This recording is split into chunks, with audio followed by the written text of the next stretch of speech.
En el final, y aunque sea brevemente, quiero que volvamos sobre este tema que está en el tapete acá en nuestro país, el transporte de pasajeros en automóviles.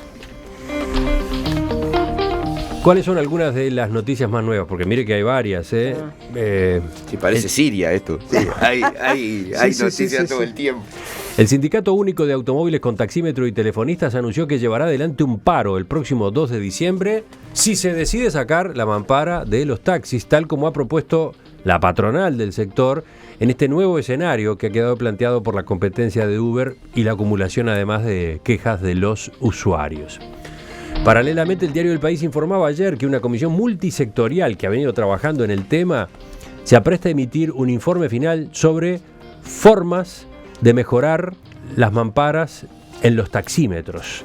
Ayer conversábamos con Pablo Intamuzú de la UNACEP, una de las instituciones que participa de esta comisión intersectorial, que decía que, de acuerdo a los estudios técnicos que venían realizando, no es imprescindible quitar la mampara siempre que se modifique el diseño de los vehículos en beneficio del usuario. Bueno, los escucho. Yo. Teresa, usuaria. Breve, uno cada uno. Sí. Yo creo que es inhumano los taxímetros. Digo, además, no sé, ciudades mucho más violentas como Buenos Aires no tienen mampara. Entonces yo digo, ¿qué hacen los taxistas porteños? Realmente yo no sé cuál es la utilidad de la mampara, más allá de que la incomodidad del pasajero, de romperse la cabeza, de estar adentro de un sarcófago. No, la utilidad es bastante clara, es evitar al chofer un ataque por la espalda, digamos, ¿no? Sí, bueno, pero los ataques, insisto, ¿cómo hacen los taxistas de Buenos Aires entonces? Pregunto. Sí, ¿no? Esa es una buena pregunta. Desde el sindicato, desde el SUAT, se sostiene que la mampara es la herramienta defensiva que tienen para justamente atenuar la probabilidad de asesinatos, agresiones a balazos, incluso agresiones con armas blancas, ¿no? Voy a ser breve, pero yo creo que el problema básico es la falta o la dificultad que tenemos para el cambio. Y cuando digo la dificultad que tenemos para el cambio es que hace mucho tiempo que adentro de los taxis no tendría que haber plata. Bueno, y esa es otra decisión que ahora la patronal del taxi está impulsando con más fuerza que antes. Claro, tenía que venir Uber. ¿Para qué forzar a los cambios? ¿Por qué se demoró tanto? Es algo que no se entiende, o sí se entiende, porque todo indica que hay de parte del personal o de buena parte del personal de los taxis una resistencia a que el dinero desaparezca por completo, porque por el factor propina. Pero sigamos, a ver, Felipe. No, yo si fuera por Dourado soy absolutamente uberista. Me pareció un acto patoteril absolutamente condenable esa irrupción en la capacitación de los trabajadores de Uber. Me parece que es un patoterismo muy ajeno a lo que es la cultura pacífica y tolerante del Uruguay, más afín a los gordos de la CGT argentina que a lo que son las cámaras empresariales uruguayos, el sindicalismo uruguayo. Me parece que es buena la presencia de Uber. Creo que Uber tiene que tener, en primer lugar, pagar los impuestos, tributar, y hay que indemnizar a quienes tienen taxímetros porque pagaron una chapa muy cara, y esto es una competencia ilegítima. Creo que es bienvenido Uber, porque todo lo que está pasando hoy, que se está hablando de sacar el dinero de los taxímetros, de sacar la mampara, de tener nuevas flotas, de hacer el transporte público en definitiva más confortable, es producto de que apareció Uber. Y es bienvenido, siempre y cuando cumpla con todas las condiciones, siempre y cuando se generen igualdad de condiciones empresariales que hoy evidentemente no existen. Bienvenido Uber, pero atengámonos en definitiva a lo que es la realidad hoy de un sistema sumamente conservador, de un sistema monopólico que está empezando a cambiar a partir de la competencia. La competencia es buena, los monopolios son a la economía lo que las dictaduras son a la política, y en definitiva quienes terminamos beneficiándonos somos los usuarios. Gabriel, ¿cómo estás siguiendo todo esto? Yo lo estoy siguiendo con mucha atención, tratando de entender todas las situaciones que hay. Creo que es un debate complejo, que hay muchos intereses en juego. Creo que había un clamor popular porque pusieran las mamparas en los taxis cuando se discutió. No solo de los trabajadores de los taxis, sino garantizar determinadas seguridades mutuas, etcétera, etcétera, etcétera. Si se cambió, lo tenemos que discutir. Creo que no se puede resolver a ponchazo porque se le ocurre al señor Dourado sacarlo un día y discutirlo así de esa manera y con esa situación. Porque entre otras cosas, en Buenos Aires se mueren más taxistas que acá. Y bajó la agresión a los taxistas desde que se colocó la mampara. Y eso es un dato estadístico de la realidad. Y la violencia está mal y hay que darle alguna garantía. Por lo menos un cuchillazo en la nuca no le pueden dar con la mampara. Entonces, quiero ver qué va a pasar cuando al primero de Uber le metan un cachiporrazo en la nuca. A ver quién se hace cargo. ¿No? Porque eso también va a pasar. A ver quién se hace cargo de todas estas cosas fantásticas. Va a estar registrado, ¿no? Todo bárbaro. Acá también los taxis tienen radio, pero tienen no saben la control persona no va a ser un que toma el titular de una servicio. tarjeta internacional de crédito el que le dé el cachiporrazo, ¿no? Va a ser- Sí, en ese sentido Uber tiene algunas ventajas. No hay dinero en juego, no se paga con dinero en efectivo, y quien sube al vehículo está identificado al punto tal que tuvo que haber registrado hasta su tarjeta de crédito, ¿no?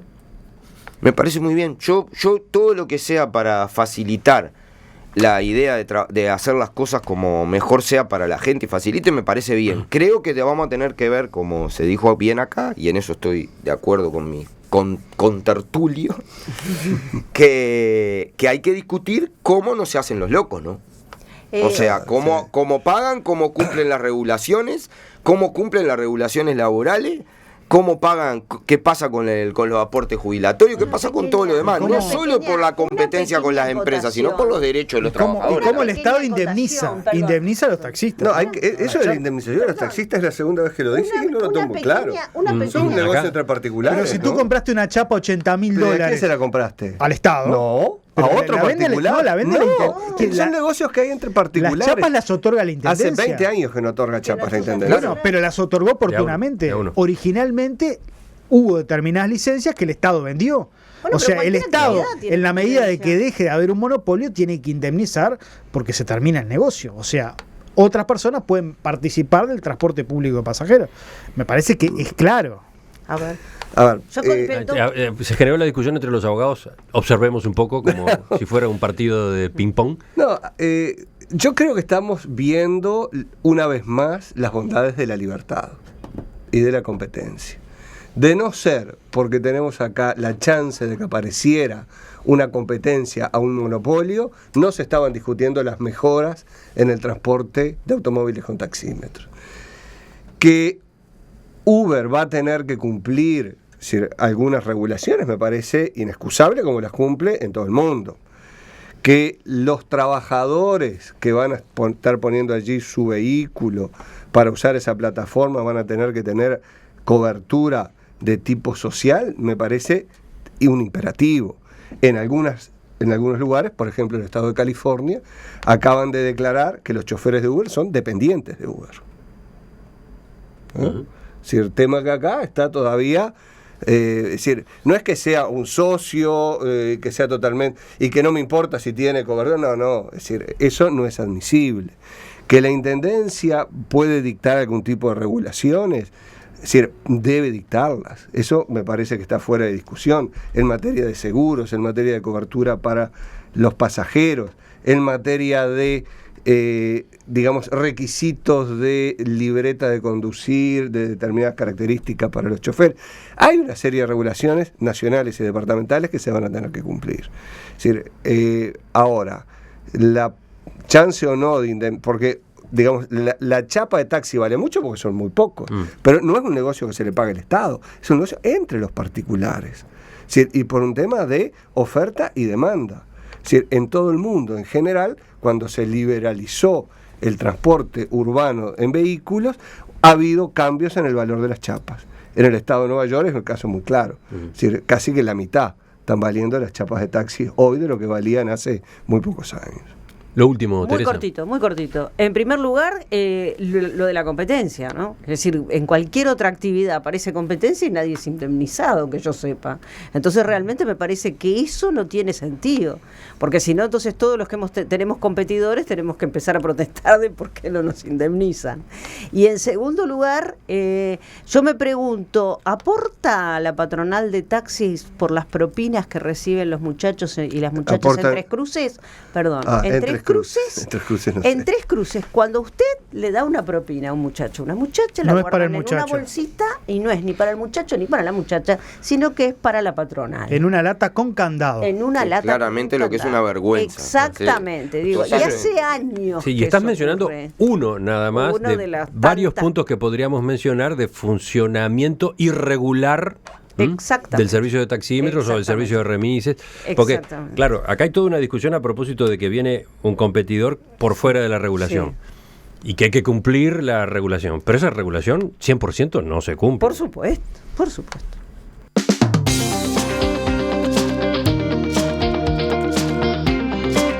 Gabriel Mazarovich, Rodolfo Saldain, Felipe Schipani, Teresa Herrera, gracias por acompañarnos. Gracias, Andrés. gustazo. Un gustazo y hacer hasta el miércoles. Vienen las noticias, la actualización con Romina Andrioli y luego seguimos observando el Uruguay y el mundo en perspectiva hasta las 11 de la mañana.